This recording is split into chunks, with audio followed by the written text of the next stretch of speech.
नमस्कार दोस्तों। आज हम लोग डॉक्टर बी आर अम्बेडकर के जन्म दिवस के रूप में अनेकों भारत के शहरों, ग्रामीण क्षेत्रों और अनेकों स्कूलों में doctor B are Ambedkar ji का जन्म दिवस मनाया जा रहा है।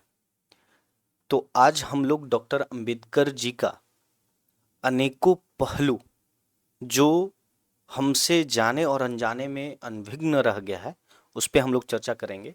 और ये हमारे कॉम्पिटिटिव एग्जामिनेशन के लिए इम्पोर्टेंट तो है ही, और साथ ही साथ भारत के अनेकों गरीब, पिछड़ा वर्ग, दलित,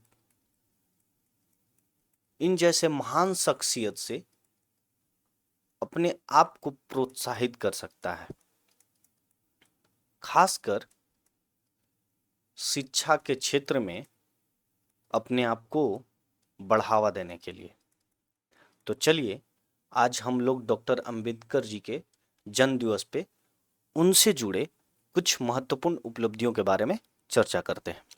देखो, इनका बर्थ प्लेस और अर्ली लाइफ के बारे में अगर हम लोग बात करते हैं तो 14 अप्रैल 1891 को इनका जन्म हुआ। कहाँ पे हुआ था? तो ये मऊ में हुआ, एमपी में। इस जगह का नाम अब बदलकर डॉक्टर अंबेडकर नगर के नाम से इसको अब जाना जाता है।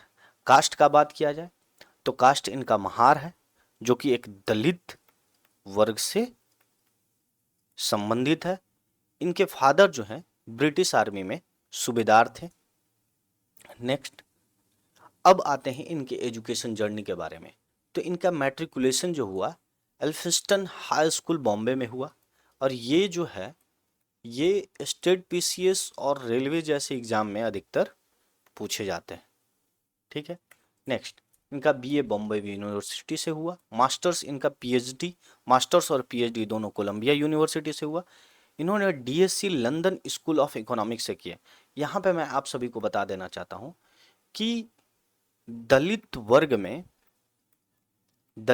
में बी आर अम्बेडकर अपने समय के और अपने समय के पहले ऐसे व्यक्ति थे जिन्होंने दोहरा पीएचडी की उपाधि इकोनॉमिक्स से ली थी। इन्होंने बैरिस्टर की भी पढ़ाई की थी ग्रेस इन लंदन स्कूल से। ठीक है। नेक्स्ट, अब हम लोग चर्चा कर लेते हैं अनेकों कॉम्पिटिटिव एग्जामिनेशन में इनके द्वारा जितनी भी संस्थाएं और इनके द्वारा जितने भी मूवमेंट्स स्टार्ट किए गए उसके बारे में। इनके द्वारा जो मूवमेंट स्टार्ट किया गया बहिष्कृत हितकारिणी सभा, जो कि 1924 में। तो इसके बारे में हम लोग जानते हैं कि दलित के हित में पहला सोशल ऑर्गेनाइजेशन अगर कोई था तो वो बहिष्कृत हितकारिणी सभा था। नेक्स्ट, अब सामाजिक न्याय के लिए इनके कुछ वीकली पेपर्स चलते थे। कौन कौन से? मूक नायक, बहिष्कृत भारत, जनता, प्रभुत्व भारत। ये इंपॉर्टेंट है। अब ये यूपीएससी में क्वेश्चन एक बार पूछा गया है, ये 3 पॉइंट उन्होंने दे दिया। और नेक्स्ट जो है हिंद स्वराज या फिर यंग इंडिया जैसे पत्रिका को दिया था उन्होंने, जो कि महात्मा गांधी के द्वारा लिखा गया था। तो ये जो है गलत स्टेटमेंट था और यही आंसर था। ठीक है। नेक्स्ट, पॉलिटिकल कंट्रीब्यूशन की अगर हम इनके बारे में बात करें तो 1936 में इन्होंने इंडिपेंडेंट लेबर पार्टी का गठन किया था। ये भी अनेकों एग्जाम में पूछा जा चुका है। 1942 में schedule caste federation, 1956 Republican party of India की स्थापना का आइडिया इन्होंने ही दिया था, जो कि बाद में इसका फॉर्म हुआ था। तो रिपब्लिकन पार्टी ऑफ इंडिया की स्थापना का अगर आइडिया की बात करें 1956 में तो इन्होंने ही दिया था। 1942 में शेड्यूल कास्ट फेडरेशन का और 1936 में इंडिपेंडेंट लेबर पार्टी का गठन इन्होंने किया था। नेक्स्ट जो है कन्वर्जन ऑफ बुद्धिज्म, इन्होंने कन्वर्जन किया था। कब किया था? तो 1956 में किया था।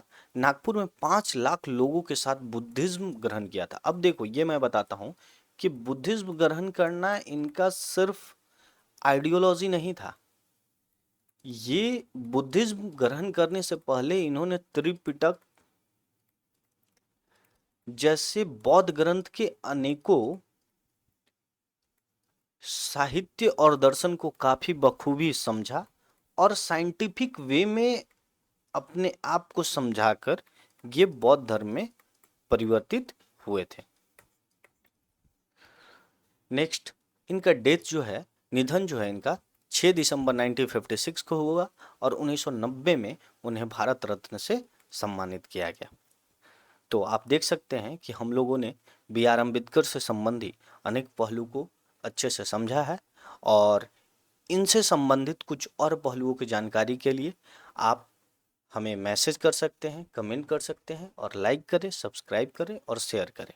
धन्यवाद।